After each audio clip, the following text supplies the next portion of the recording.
Udara dalam kota Palembang kotor, pemerintah belum berikan tindakan.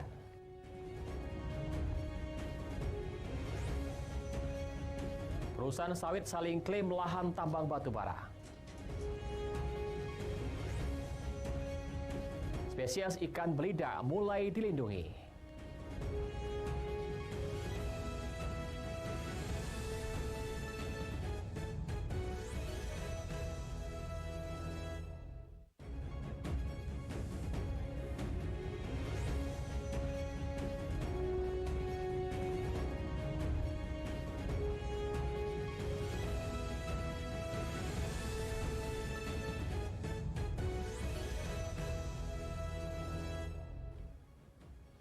Selamat pagi, apa kabar pemirsa? Senang sekali saya dapat menjumpai Anda dalam Lintas iNews Sumsel. 3 sajian informasi tadi mengawali jumpa kita pada pagi hari ini. Beragam informasi lainnya telah kami siapkan untuk Anda. Bersama saya, Ari Kristianto, inilah Lintas iNews Sumsel selengkapnya.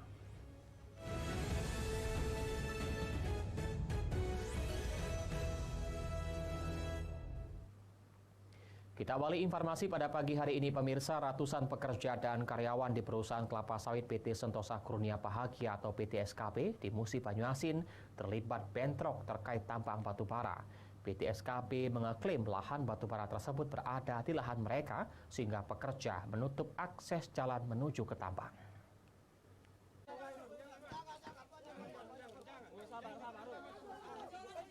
Ratusan karyawan perusahaan perkebunan kelapa sawit PT SKB nyaris bentrok dan ricuh karena penutupan jalan akses menuju ke tambang batubara ditutup oleh pihak PT. Dalam bentrok sempat terdengar suara seperti tembakan senjata api dari seseorang yang melakukan blokade jalan yang dilewati menuju tambang batubara yang dikelola oleh PT Gorpi Putra Utama atau PT GPU di Desa Sako Suban, Kecamatan Batanghari Leko, Musi Banyuasin.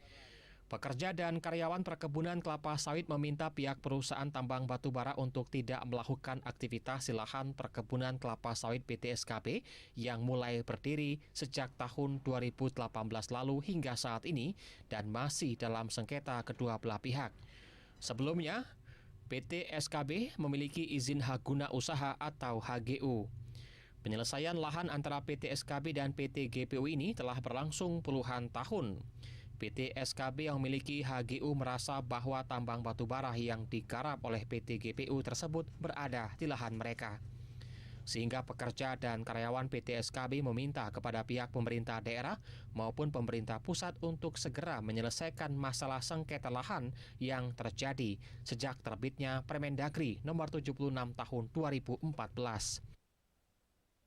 Ini kami berkumpul di sini karena kami semua adalah karyawan dari PT SKB, Pak. Jadi hari ini kami mohon pemerintah kabupaten, provinsi, dan pusat untuk segera membantu menyelesaikan masalah kami ini, Pak. Ini sudah 10 tahun ini, sejak terbitnya Permendagri nomor 76, sehingga menimbulkan kisruh. Jadi kami mohon agar kembali ke Undang-Undang nomor 16 tahun 2013 yang sudah menjadi kesepakatan bersama. Dari Musi Banyuasin, Edi Lestari, iNews melaporkan.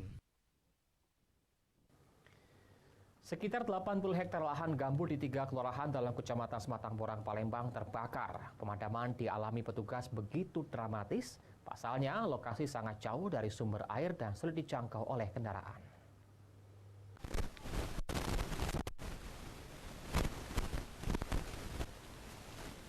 Kebakaran hutan dan lahan masih terus terjadi. Sekitar 80 hektar lahan hutan dan gambut di 3 kelurahan dalam wilayah Kecamatan Sematang Borang, Kota Palembang, Sumatera Selatan terbakar. Kencangnya tiupan angin membuat kobaran api cepat melalap dan merambat ke dahan serta rumput yang mengering di lahan hutan dan gambut Kelurahan Sukamulya, Sri Mulia, dan Kelurahan Karya Mulia dalam Kecamatan Sematang Borang tersebut yang menimbulkan asap yang mengepul ke udara. Setidaknya sudah 4 hari api belum dapat dipadamkan. Bahkan suasana pemadaman api berlangsung dramatis. TNI Polri bersama dengan masyarakat dan petugas pemadam kebakaran berupaya memadamkan api secara manual menggunakan ember untuk menyiram api yang menyala. Bahkan sejumlah petugas terpantau memadamkan api dengan menggunakan dahan pohon yang dipotong. Untuk kondisi di Sukamulya ini memang kondisinya semak belukar dan bergambut. Untuk pada saat ini memang sekali pada api rokok dilempar aja bisa kebakar. Tapi saya mengimbau pada masyarakat, khususnya di wilayah sini, tidak membakar lahan. Pertama, yang kedua, kita sampai gotong royong untuk memadamkan. Yang ketiga, membuat sekat sebelum api tiba, sehingga kita tidak menjalar ke rumah. Mobil pemadam sulit untuk masuk ke titik-titik yang menjadi titik utama ya. Nah tentunya untuk pemerintah Kota Palembang, terkhususnya untuk dinas kesehatan, kita coba mendorong untuk membuka posko siaga di mana di situ untuk melayani masyarakat yang terdampak langsung. Terpantau hingga Rabu malam, para petugas pemadam kebakaran bersama dengan TNI Polri dan masyarakat masih bersiaga di lokasi kebakaran hutan dan lahan untuk mengantisipasi agar api tidak menjalar ke pemukiman warga sekitar. Dari Palembang, Muhammad Riza Palepi, iNews melaporkan. Sementara itu, terbakarnya lahan gambut di Ogan Ilir terus terjadi dan mendekati pemukiman warga, sehingga beberapa warga harus mengungsi.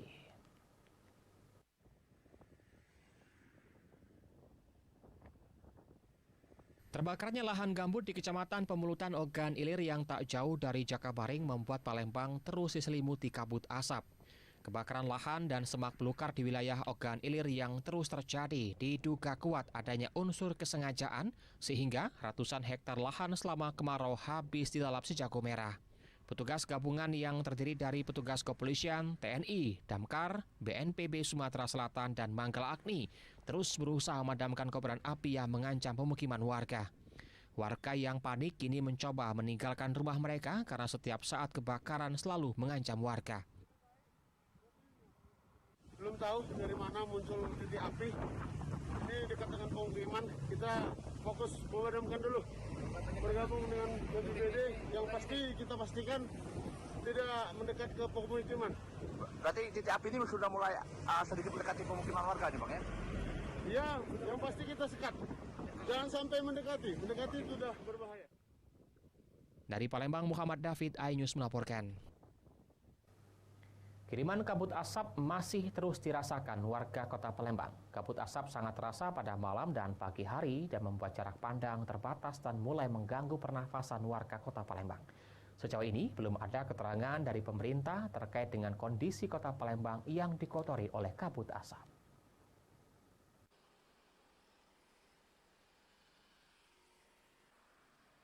Kondisi kemarau ekstrim saat ini berimbas beberapa hutan dan lahan mengalami kekeringan dan sangat mudah terbakar. Kondisi ini berimbas pada kabut asap pekat yang menyelimuti Kota Palembang. Dari pantauan pada Kamis pagi 28 September 2023 lalu, kabut asap tebal mengepung Kota Palembang. Sementara itu, kebakaran lahan dan hutan masih saja terjadi di berbagai daerah di pinggiran Kota Palembang. Kondisi kabut asap yang mulai mengganggu aktivitas warga mulai dieluhkan warga. Diakui oleh masyarakat, sisa pembakaran yang dibawa angin masuk ke dalam rumah warga dengan bau yang sangat menyengat. Jika tidak cepat diatasi, warga mengkhawatirkan kesehatan terkhusus anak di bawah umur yang menjalankan aktivitas belajar di sekolah pada pagi hari. Tiga kali parah ya, sebelumnya kan tahun-tahun sebelumnya pernah juga terjadi kan?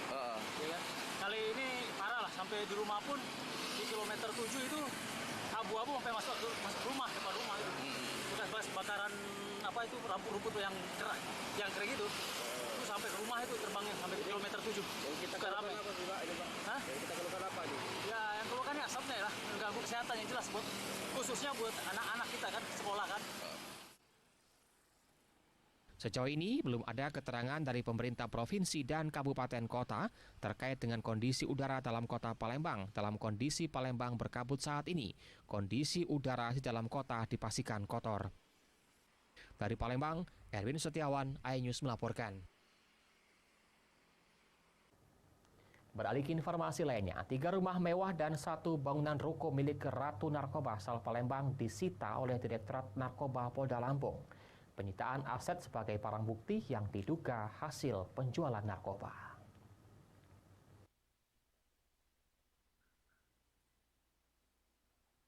Salah satu rumah milik bandar narkoba Kadafi alias David di Palembang dipasang plang penyitaan oleh Direktur Narkoba Polda Lampung. Setidaknya ada 3 bangunan rumah mewah di kawasan Ilir Barat 1, Jakabaring, dan Sukarami Palembang juga disita sebuah minimarket di kawasan Pelaju.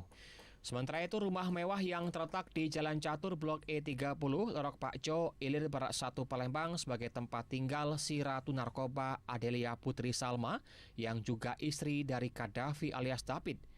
Diketahui, pasangan suami istri ini tergabung dalam jaringan gembong narkoba Freddy Pratama yang masih diburu oleh polisi. Adelia yang masih ditahan di Polda Lampung, selebgram Palembang tersebut ikut andil dalam keuangan bisnis narkoba milik suaminya yang dijalankan dari dalam lembaga pemasyarakatan. Semua rumah termasuk ruko yang disita diduga kuat merupakan hasil bisnis narkoba. Untuk itu, Polda Lampung menjerat Adelia dengan pasal tindak pidana pencucian uang. Direktur Narkoba Polda Lampung Kombes Pol Erlin Tangjaya mengatakan diperkirakan aset bangunan yang disita bernilai puluhan miliar rupiah. Polisi juga menemukan desain renovasi rumah mewah milik Kadifi di kawasan Lubuk Kawah, Kebun Bunga. Terkait penyitaan yang kita lakukan terhadap salah satu rumah dari Gaddafi, yang mana rumah ini yang memang ditempati oleh saudari Adelia, istri dari Gaddafi. Untuk di wilayah Sumatera Selatan ada 4, ya, 3 berupa bangunan, kemudian 1 ruko yang digunakan untuk minimarket. Melakukan keempat bangunan yang dipasang pelang penyitaan kini dalam pengawasan Kepolisian Polda Lampung. Sedangkan kasus Ratu Narkoba Palembang Adelia Putri Salma kini sudah dalam proses untuk kelengkapan berkas atau P21. Dari Palembang, Firdaus, iNews melaporkan. Pemirsa, usai jeda kami akan segera kembali dengan informasi Stadion Gelora Sriwijaya Jakabaring Palembang siap menjadi tuan rumah kualifikasi Piala Dunia 2026.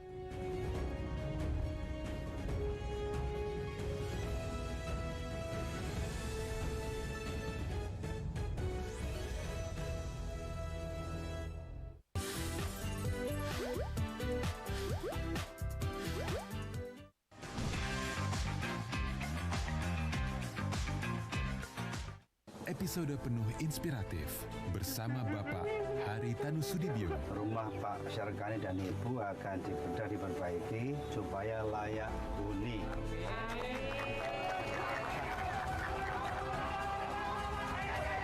Kalau mau dagang, saya kasih gerobak.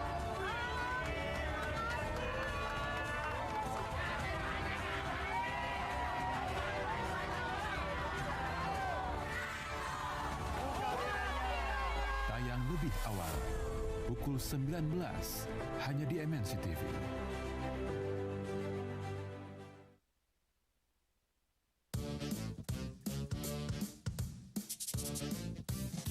Ketombe basah bikin kamu nggak pede dan menjauh.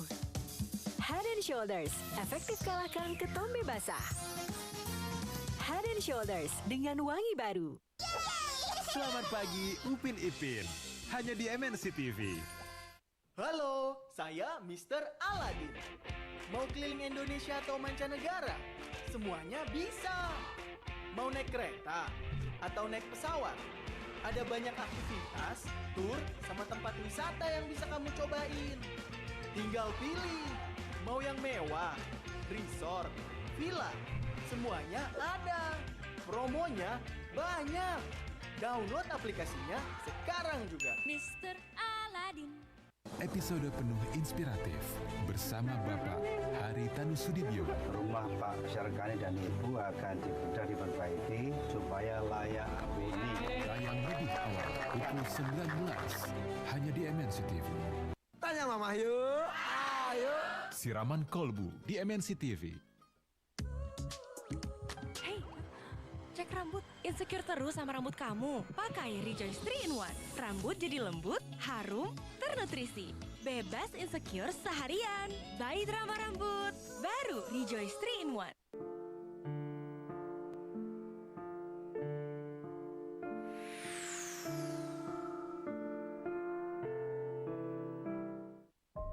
Stunting adalah gangguan pertumbuhan dan perkembangan pada anak Stunting dapat dicegah pada 1000 hari pertama sejak masa kehamilan dengan asupan makanan bergizi dan pola asuh yang tepat. Mari cegah stunting demi generasi sehat dan cerdas menuju Indonesia Emas 2045.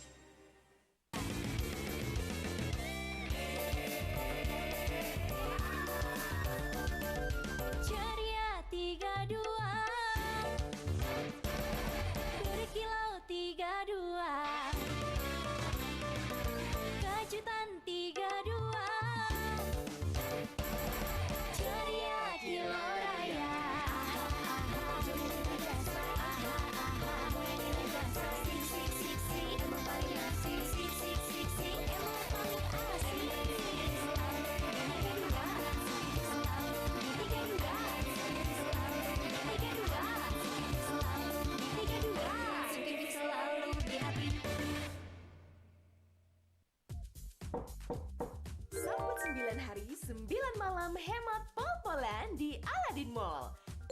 Nikmati 9 hari setengah harga hanya di aplikasi Aladin Mall. 9 hari lamanya setengah harga bayarnya. Pilih, scroll, dan check out sekarang juga. Just download aplikasinya, dapetin setengah harganya. Cuma di Aladin Mall, bayarnya setengah harga, bukan toko biasa. Selamat pagi Upin Ipin, hanya di MNC TV. Menjalani kesibukan sehari.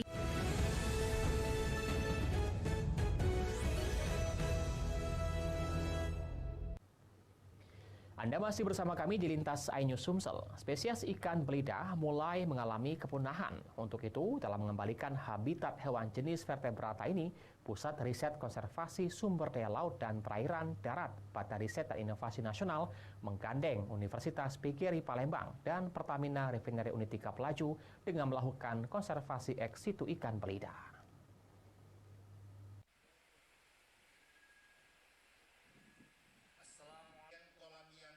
Spesies ikan belida masuk dalam hewan jenis vertebrata yang kini berstatus langka dan dilindungi.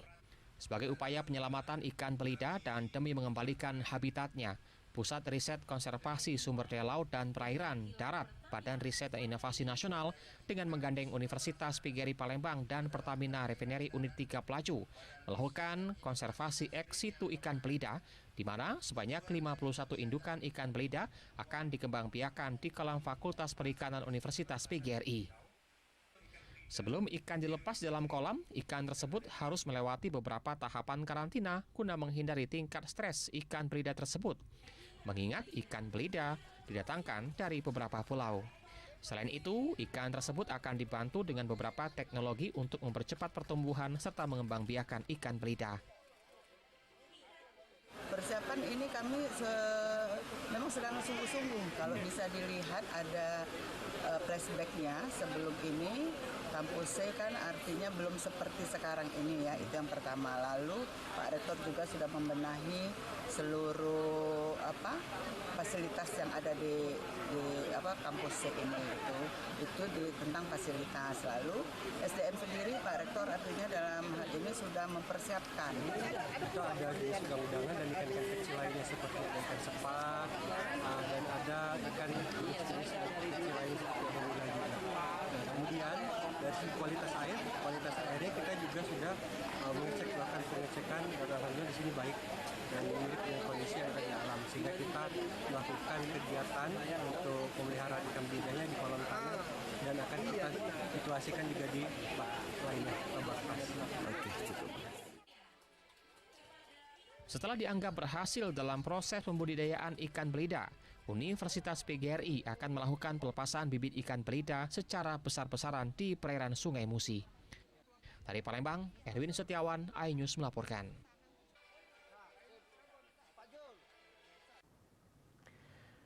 PSSI pastikan kualifikasi Piala Dunia tahun 2026 antara Timnas Indonesia melawan Brunei Darussalam akan bertanding di Stadion Gelora Sriwijaya Jakabaring Palembang. Pertandingan akan berlangsung pada 12 Oktober mendatang.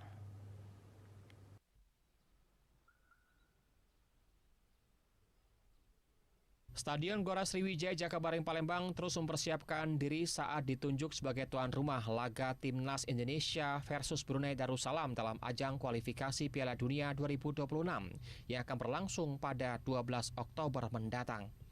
Sekretaris Asprop PSSI Sumsel membenarkan jika Stadion Gelora Sriwijaya Jakabaring Palembang mendapatkan tempat sebagai tuan rumah yang disampaikan oleh Sekjen PSSI Yunus Nusi.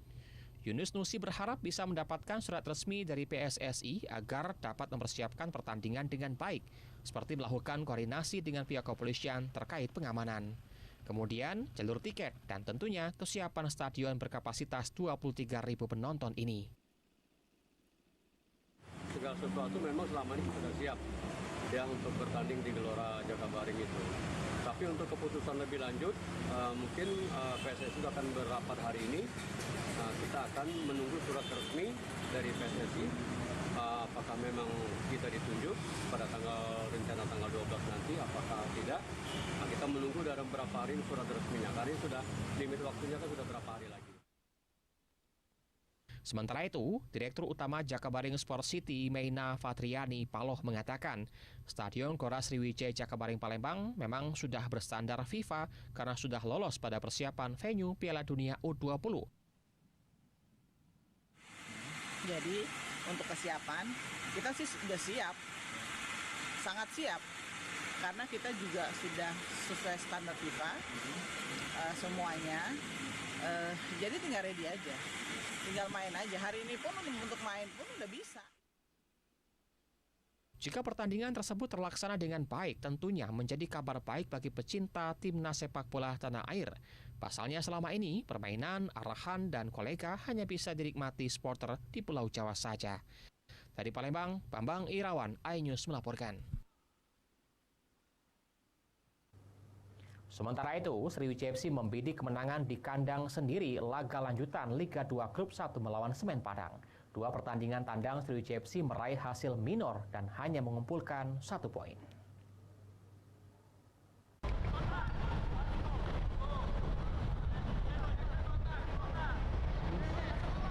Sriwijaya FC kembali berlatih di Stadion Bumi Sriwijaya di Jalan Balap Sepeda POM Kampus Palembang. Latihan sebagai persiapan menghadapi laga keempat Liga 2 Indonesia dalam menjamu Semen Padang pada tanggal 1 Oktober mendatang. Pelatih Sriwijaya FC M. Yusuf Prasetyo meminta anak asuhnya melupakan laga away dan mendulang 3 poin di hadapan supporter Stadion Gelora Sriwijaya Jakabaring Palembang pada 1 Oktober 2023 nanti. Dari hasil evaluasi 2 laga away, Yoyo melihat lini belakang masih lamban menekan striker lawan saat berada di kotak penalti sehingga memberikan peluang lawan untuk mencetak gol. Selain itu, suplai bola ke striker masih minim sehingga belum membuat Yoyo merasa puas. Pelatih Sriwijaya FC ini juga mengeluhkan kondisi lapangan di Persiraja dan PSDS Deli Serdang yang membuat aliran bola seperti di skema latihan tak berjalan sempurna. Meski akan menghadapi pemuncak klasemen, anak asuhnya tak gentar memberikan yang terbaik untuk warga Sumatera Selatan. Pasti kita akan berbeda dengan away sebelumnya. Ada yang perlu diwaspadai nggak di nomor 9-nya yang asing itu, dia cukup baik main bolanya. Ya. Target kita bos? Menang ya? Pasti. Setiap game kita pengen menang. Coach, dari 2 laga away itu kan cuma bisa mampu mencetak 2 gol coach. Mungkin kira-kira kenapa coach ini depan kita nih coach? Tadi lagi, lapangan lagi susah banget memang. Ya. Sriwijaya FC berharap dukungan supporter menonton langsung pertandingan derby Sumatera Selatan dan berharap bisa menggerek posisi di klasemen yang kini berada di peringkat ketiga. Dari Palembang, Bambang Irawan, iNews melaporkan.